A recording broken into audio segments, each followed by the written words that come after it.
everyone. This is Hannah Mason, and welcome to the Vitality Show. So today I promised that I would talk about that kind of uncomfortable, uneasy, tense topic that people don't really like talking about so much, but that is actually really, really important to our physical and mental health. And that's, you named it, acne. So it just so happens that I had a really interesting journey with acne as I've gone through and changed my lifestyle and my diet. And I noticed that there are certain times that I get acne and certain times that I don't.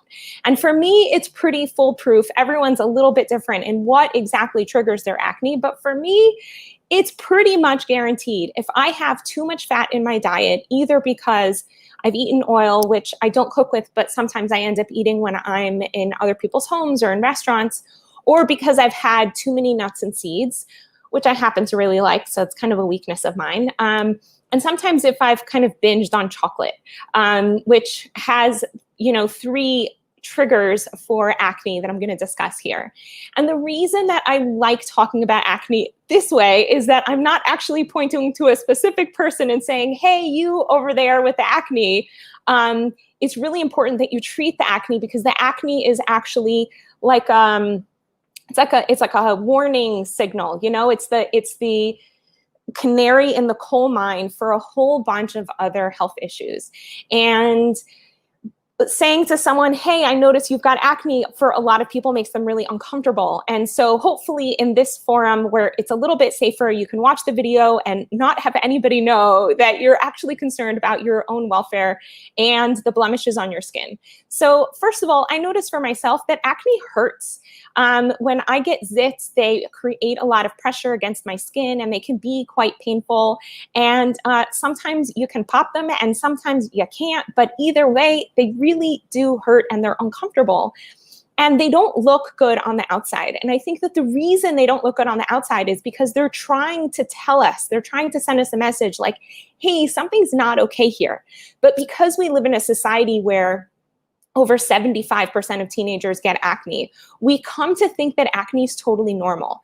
But actually, if you look at certain populations, particularly, for example, the Okinawans who ate a traditional diet until very recently when they kind of got exposed to a lot of Western food. But the traditional Okinawans who eat a traditional Okinawan diet have almost zero acne in their population, very, very small amounts of acne. And so you can look at those populations and then see what happens when they shift into a modern industrialized Western diet and notice that acne pops up. And that's true for populations the world over and for all sorts of things, that when people shift their diet, all these different ailments that didn't happen in their traditional peoples suddenly shows up. So you can see that in comparisons that exist between Africans and African Americans, that Africans who eat a whole food, plant-based traditional diet have a very different profile than African Americans who are eating a modern westernized diet.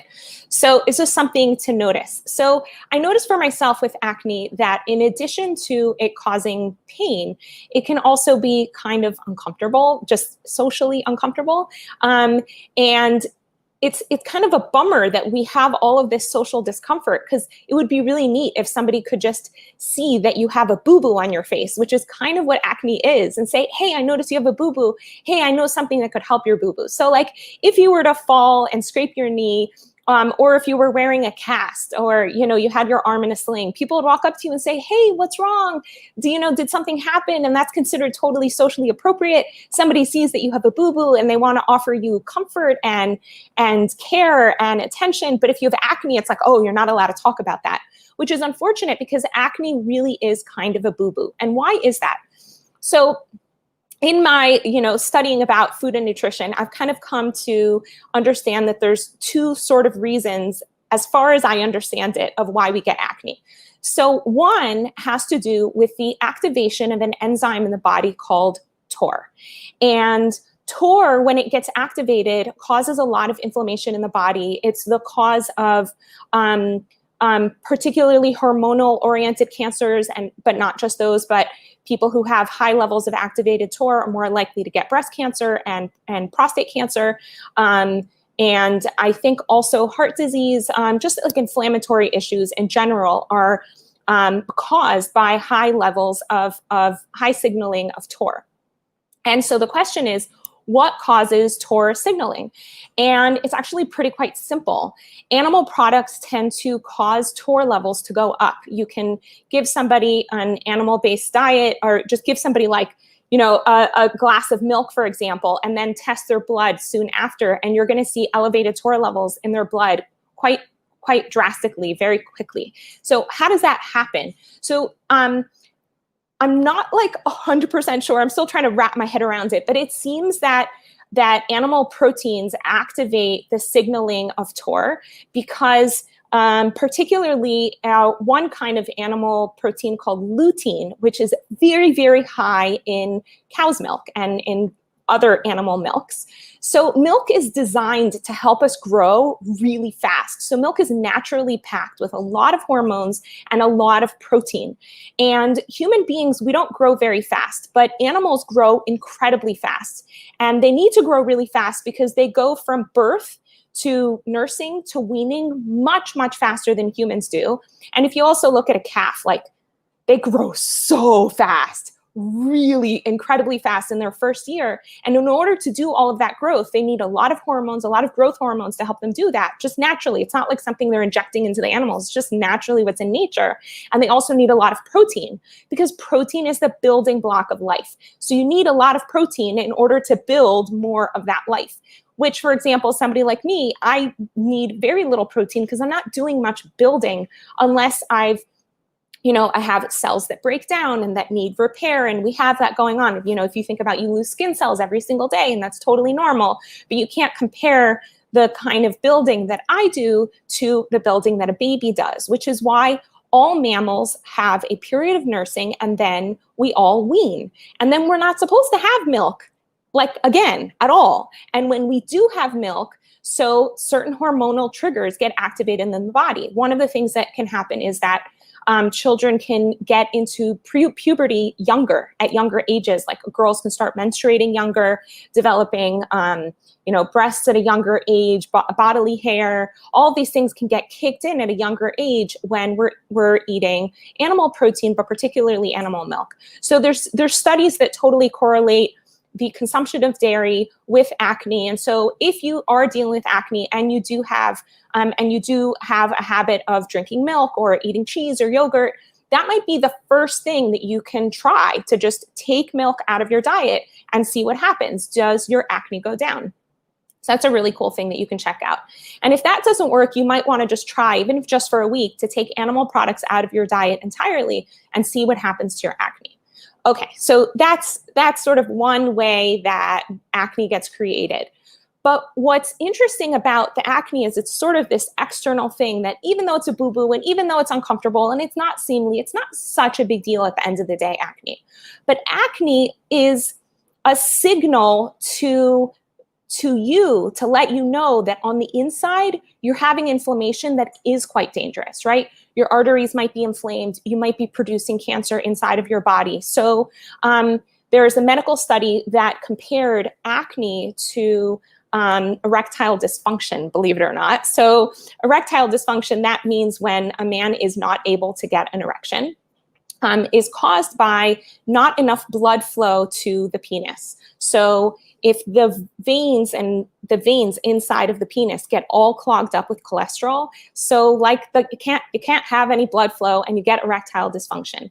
And erectile dysfunction is the canary in the coal mine for heart disease. If someone's dealing with that, urologists are told to tell their patients that we need to start checking your cholesterol levels and your blood pressure and all of these other heart measurements to make sure, to show you what else is going on throughout the body. Because if the veins inside of the penis are clogged, that means you've got cholesterol clogging up all other parts of the body. But because those veins are so fine, they're creating a problem much more rapidly that you're going to see everywhere else. So it's just something to notice, like, oh, this is the canary in the coal mine for heart disease. Similarly, acne is like a canary in the coal mine, not just for heart disease, but also for cancer. So it's just something to notice and to think about, like people who have high levels of acne as teenagers and I think also continuing on into their 20s are more likely to develop breast cancer. So that's like a really big deal. Like breast cancer is a big deal. Like you kind of want to avoid that. So dealing with the acne, not by putting stuff on it and telling it to like shut up, but actually allowing the body to speak and listening to what the body has to say can be really helpful. Okay, so the other thing is something Dr. John McDougall, who is a physician and nutrition researcher, and he's a pretty big guy in the nutrition world. He has a saying. He says, the fat you eat is the fat you wear. And what does that mean? It means that you can take a syringe and put it into somebody's stomach and pull out fat from their stomach, okay? So you don't go all the way into the actual stomach. You kind of go on the belly fat that's on top of the stomach. And if you pull that syringe, you'll see layers of fat, and they can study that fat under a microscope, and they can see, oh, they had olive oil over here, and they had macadamia nuts over here, and they had beef over here and pork over here. The different kinds of fat actually stay the way they are and just get like piled onto the body. So when there's too much fat in the system, it's got to go somewhere. So it might get packed onto the skin just as fat. It might cause congestion. So you might get more mucus. So you might notice that there are certain people who sound like they have a cold all the time. Their nose is clogged up all the time. They sneeze a lot, they cough a lot, or maybe they don't sneeze and cough a lot. They just kind of sound like this whenever they're talking, and they always sound like this and they don't even recognize it. And that's a sign of inflammation, and it could be a sign that the person's just eating too much fat, and the fat has to go somewhere. So I notice for myself, when I'm eating too much fat, as I mentioned before, I'm more likely to get zits, and you see my skin's pretty clear, but like I have a zit right here because I had a bunch of like almonds and almond butter, and I really like it, but I kind of overdid it. And so I got like a few zits on my chin, which is part of what inspired this video. Cause I was like, oh man, those things suck. And I was like, oh, but for the people who have a lot of them, it's excruciatingly painful. So in any case, the fat you eat is the fat you wear. So if you want to wear less fat, and literally acne is made up of lipids, that white stuff is white blood cells that are made up of lipids that are just trying to find a place to go, right? It might come out as mucus. It might come out as cholesterol clogging up the arteries. But another way it comes out is as acne. And I actually saw this really amazing video of these two girls. I don't know, they look like they're teenagers, but it could be they're in their early 20s. They're twins. They happen to be models, and they started to develop a really bad acne. And these are girls who are eating a whole food plant-based diet. Dr. John McDougall is actually their parents' physician. Their parents had gotten very ill, and following his dietary protocols, their parents got so much better, and they were really excited about that. So they decided to just like follow his protocol of how to eat and live and everything like that. And then both of them started to develop really bad acne. Like the pictures look so painful. Every inch of their face is just covered in these big welts. And they were talking about how painful it was, to the point that they even tried taking antibiotics, but that didn't help. And they tried all these medicines and they didn't know what to do. And they finally got in touch with Dr. John McDougall. Why that wasn't the first thing they did, I don't know, but they didn't think that he was gonna be some like acne expert. And he asked them what they'd been eating. And it turns out they'd been eating huge amounts of peanut butter. They love eating peanut butter, and they were having like peanut butter on rice cakes and peanut butter with this and peanut butter with that. And he said to them, you're just eating too much fat and it's overwhelming your system. And the fat you eat is the fat you wear. You gotta cut the peanut butter. And as soon as they cut the peanut butter, within days, they started to see their skin heal. And then within a couple weeks, their acne just totally cleared off. Amazing. Like I've watched this video like 3 times, just absolutely blown away watching the transformation of these girls' skin, because they kept taking pictures just to show people so they could see like, this is the before, this is the after, this is the journey along the way. Absolutely blew me away. So these are kind of the two categories. You're either activating TOR, which is an inflammatory enzyme and causes all sorts of havoc throughout the body, including acne, or you got too much fat in your diet, and the fat you eat is the fat you wear. Now, it just so happens that the same foods that activate TOR are very high in fat. All animal products have a huge amount of fat. All they are is fat and protein. So just cutting animal products from the diet should already start having a huge effect on your skin. And if you still notice that you've got skin issues, cut your dietary fat intake down to less than 10% of your calories. So the easiest way to do that is just to take oil out of the picture. And I've talked about oil, and it's one of those things that I don't like to talk about at tables or when with other people, because I don't want to make people uncomfortable, because it's like not politically correct to say that oil is not good for you. But the reality is that there isn't a single study out there showing that there's benefits to oil. And so right now I can imagine some of you are like, but wait, what about olive oil? I hear it's so good. What about coconut oil? They said they say it's so good. So I'll tell you that there are studies that are funded by the olive oil industry, and there are studies funded by the coconut oil industry. And the studies are designed in such a way to make these oils look better than they are. So I'll give an example. There's a study that was produced by the coconut oil industry where they compared coconut oil to butter. And they were able to prove that people who used coconut oil did better than people who used butter in their cooking. But that's not like exactly a fair comparison. Like, they didn't compare it to people who didn't use any fat at all. And so it kind of it's not a good study. It's just a study that makes things look better than they actually are. And the reason they designed the study that way is because they know that coconut oil is so densely fatty. And all you have to do is put coconut oil in your sink and try to clean it off the walls of your sink and try to clean it from the drain. And you'll just notice that it's like sticky and slimy, and it would be really, really great to put in your hair. It's great to put on your skin. If you got a boo-boo and you want to cover up your boo-boo, it's great to use lipids for that.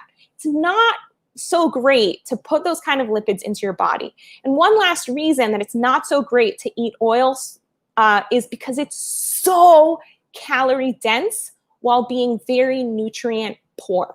So if you think about blueberries, right? Blueberries are just so rich in flavor and in phytonutrients and water and fiber and vitamins and minerals and antioxidants and all this really cool stuff. And you have to eat a lot of blueberries, right? You got to eat like this many blueberries to get about 120 calories of blueberries. But all you have to do is eat a tablespoon of olive oil to get 120 calories of oil, which means that if you just have a tablespoon of olive oil a day for 1 month, you'll gain 1 pound. You do that for a year, you're going to gain 12 pounds. And you could see how slowly over time you could just gain more and more weight from something that isn't filling at all. Like, if you eat this many blueberries, you're going to be full for a couple of hours.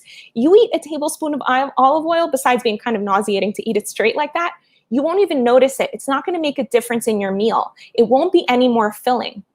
And people do that all the time. I used to take olive oil and just like pour it over my food. I'd put tons of oil in my salads. I see people do this all the time. In my house, I would go through a liter of olive oil every week. That's a lot of olive oil, a liter of olive oil every week. Now we just use olive oil for lighting our candles. Dave puts about, I don't know, half a teaspoon or a teaspoon of olive oil when he makes a huge amount of bread. And that's it. Like, we literally, I don't put oil when I make bread. Dave does it because that's his thing. But literally, we just don't use olive oil at all. I'm making a soup right now. There's no olive oil in the soup. I make quiches. I roast vegetables. Right now, I'm making roasted tofu with zucchini and onion. You know what? I'm going to share that recipe because people keep asking me for recipes. So here's a really delicious recipe that does have added fat, but doesn't have oil. So what does that mean? So I took tofu, and it's extra firm tofu, which is kind of the standard here in Israel, chopped it up into cubes about, I don't know, like that big, and did the same thing with onion and zucchini. And also added, this time I added some green onion, but you could add ginger, which is incredibly good for you and adds such a rich flavor to this dish. You could just grate some ginger or chop it up really fine. I took green onion and chopped it up really fine, and also fresh basil. Any fresh herb is really, really great in this, including tarragon, mint, basil, thyme. I'm trying to think what else would be good. I don't know. That's kind of all I think is good. Okay, that goes into a big bowl. And then I put a bunch of soy sauce and date honey. If you don't have date honey, you could put a little bit of maple syrup, or you don't need a sweetener at all. The reality is it's fine without a sweetener.